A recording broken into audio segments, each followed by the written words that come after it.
I know you hate me, but we were best friends once, and I need you to read this. I think I'm in serious trouble, and there's nothing you could do.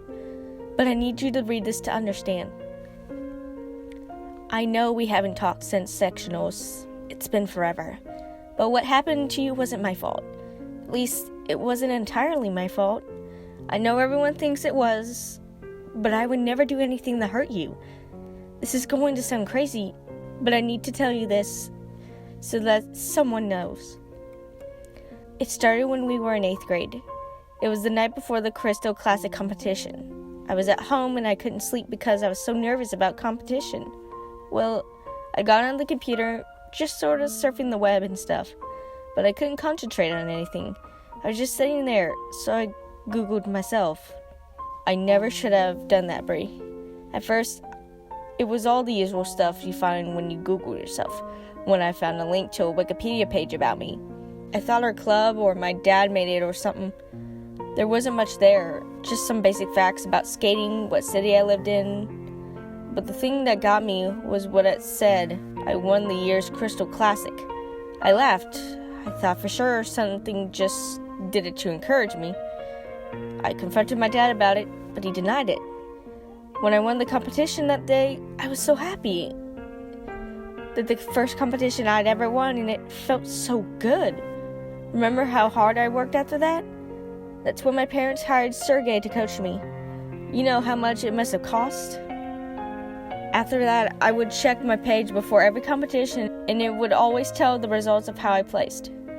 It said I would win the regional at 15, and it all came true. After that, Sergey convinced my mom and dad that I had a real shot at the Olympics. That's when they pulled me from school. I skated every day, but I just wasn't progressing the way Sergey said I needed to if I wanted a shot at the championship. I was working so hard and I was skating well, but still Sergey said it wasn't good enough.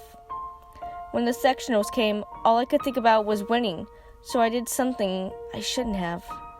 Everyone was saying that you were the favorite, and I felt like I had already lost the competition, so I made a Wikipedia account and tried to update my page to say that I was the winner.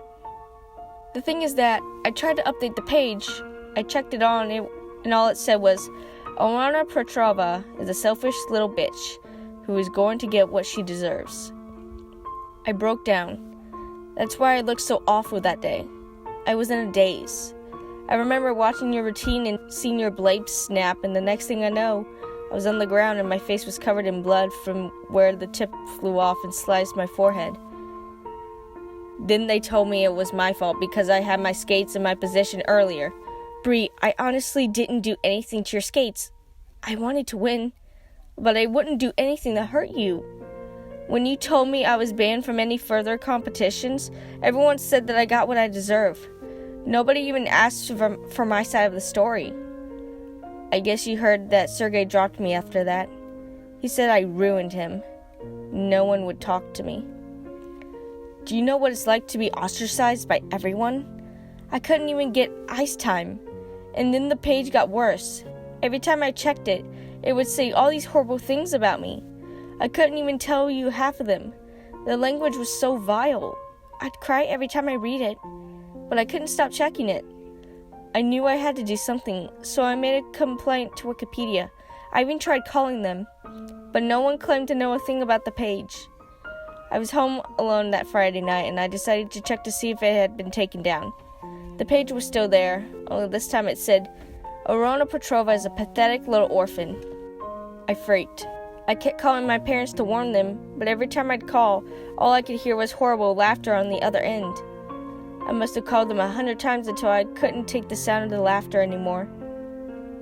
After the incident, the police gave me their numbers, and there wasn't any record of the call that night. I was devastated. Before, I was so busy training all day and doing homeschool. I never realized just how alone I had been this whole time. I know you tried to reach out, but I was so depressed and angry I just shut everything out.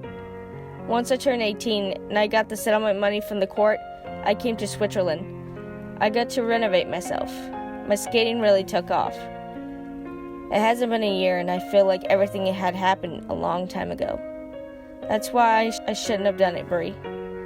I'm writing you now from an old hotel outside of Prague. I'm auditioning for the ice circus tomorrow. I know it's the kind of thing we used to make fun of, but I really want this. I was feeling really nervous, and out of an old habit, I checked my page. It's so hard to say this, but when I checked the page to see if I'd gotten the job tomorrow, all it says is, Annora Petrova died friendless and alone. And it's been today's date, listed into my date of death. I'm sobbing so hard, I could barely type all this. But I wanted you to know the truth. Please believe me, Bree. I attached a screenshot of the page so you'll believe me. It's all there just as I told you. I don't know what to do. I don't know anyone here and nobody speaks English. I keep refreshing the page. God, it's been forever. I keep refreshing, but it still hasn't changed. I'm waiting for midnight. I don't know what to do, so I locked myself in my room. There's only a few minutes to midnight now. All I can do is refresh the page. I'm exhausted, but I can't stop. I'm afraid to leave the computer until I know what happens next.